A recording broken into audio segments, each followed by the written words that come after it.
எல்லாருக்கும் வணக்கங்க. இன்றைக்கி கேரட் ரசம் செஞ்சு பார்க்கலாங்க. அதுக்கு ஒரு 2 கேரட் குட்டி கேரட்டு எடுத்து தோல் செதுக்கிட்டு இந்த மாதிரி துண்டுங்களாக அரிஞ்சு வச்சுருக்குறேங்க. இது ஒரு குக்கரில் போட்டு தக்காளி ஒரு 3 தக்காளி அரிஞ்சு வச்சுருக்குறேங்க. இப்போ இந்த கேரட்டு கூடயே தக்காளியும் சேர்த்துக்கலாங்க. கொஞ்சமாக தண்ணி விட்டு ஒரு 5 விசில் வேக வச்சு எடுத்துக்கலாங்க. ஒரு சின்ன எலுமிச்சைப்பழம் அளவுக்கு புளி ஊற வச்சுருக்குறேங்க. இது கரைச்சி வடிகட்டி எடுத்து வச்சுக்கலாம். மிளகு ஒரு ஸ்பூன் சேர்த்துக்கலாங்க. சீரகம் கொஞ்சம் 1 ஸ்பூன் சேர்த்துக்கலாங்க.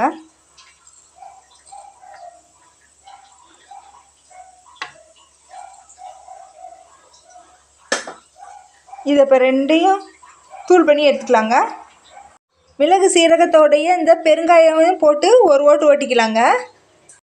மிளகு சீரகம் சுற்றி எடுத்தாச்சுங்க. ரொம்ப நைஸாக இல்லைங்க, கொரன்னு எடுத்துருக்குறேன். இப்போ பூண்டு ஒரு 4-5 கருவேப்பிலை தலை போட்டுருக்குறேங்க. இது வந்து நைஸாக அரைச்சிடக்கூடாதுங்க. சும்மா தட்டுன மாதிரி ஒரே சுற்று தட்டி எடுத்த மாதிரி ஒரு சுற்றி எடுத்துக்கலாங்க. பாருங்கள், நைஸாக இல்லாமல் இடித்து எடுத்த மாதிரி தட்டி எடுத்த மாதிரி அரைச்சி எடுத்துக்கிட்டேங்க.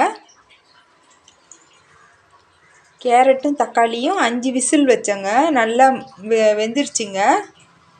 சூடாக இருக்குதுங்க. இப்போது தண்ணி வடிச்சிட்டு கொஞ்சம் தண்ணியில் ஜாரில் போட்டு நல்லா மைய விழுதாக அரைச்சி எடுத்துக்கலாங்க. அடுப்பில் ஒரு பாத்திரத்தை வச்சாச்சுங்க. இப்போ கரைச்சி வச்ச புளி தண்ணியை இதில் சேர்த்துக்கலாங்க.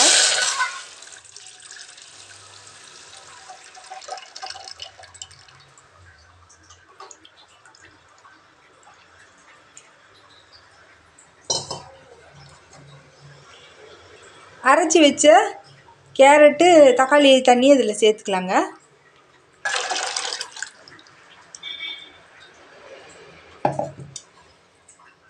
வானல் வச்சுருக்குறேங்க. நெய்யோ எண்ணெயோ நம்மளுக்கு எது தேவையோ எது சௌகரியமோ அது விட்டுக்கலாங்க. இப்போ கடுகு கொஞ்சமாக சேர்த்துக்கலாங்க. ஒரு 1/2 ஸ்பூன் அளவுக்கு கடுகு சேர்த்துக்கிறேங்க.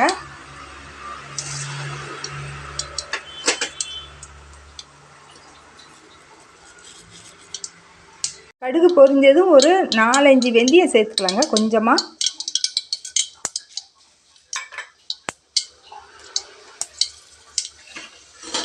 ஒரு 5-6 ஓமம் சேர்த்துக்கலாங்க. ஒரு 1/4 ஸ்பூன் அளவுக்கு போடுறேங்க. இது வந்து அவங்கவுங்க விருப்பங்க, வெந்தயமும் ஓமமும் சேர்த்திக்கிறது. இப்போ ஒரு வரமிளகாய் சேர்த்துக்கலாங்க.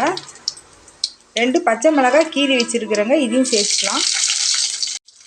இப்போது இந்த அரைச்சி வச்சதை சேர்த்துக்கலாங்க.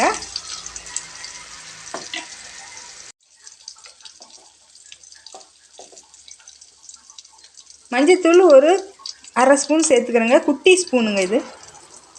தேவையான அளவுக்கு உப்பு சேர்த்துக்கலாங்க இந்த தண்ணியில். இப்போ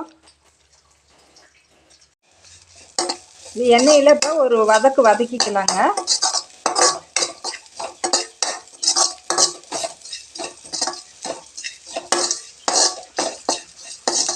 இப்போ இதை எடுத்து தாளித்ததை அந்த தண்ணியிலே கொட்டிடலாங்க, புளி தண்ணியிலேயே. தலை தேவையான அளவுக்கு சேர்த்துக்கலாங்க. கருவேப்பிலை கொஞ்சம் சேர்த்துக்கலாங்க. இப்போ எல்லாத்தையும் கழுவி தண்ணி ஊற்றி புளி எவ்வளோ புளிப்பு உப்பு காரம் எல்லாம் சரி பார்த்துக்கலாங்க.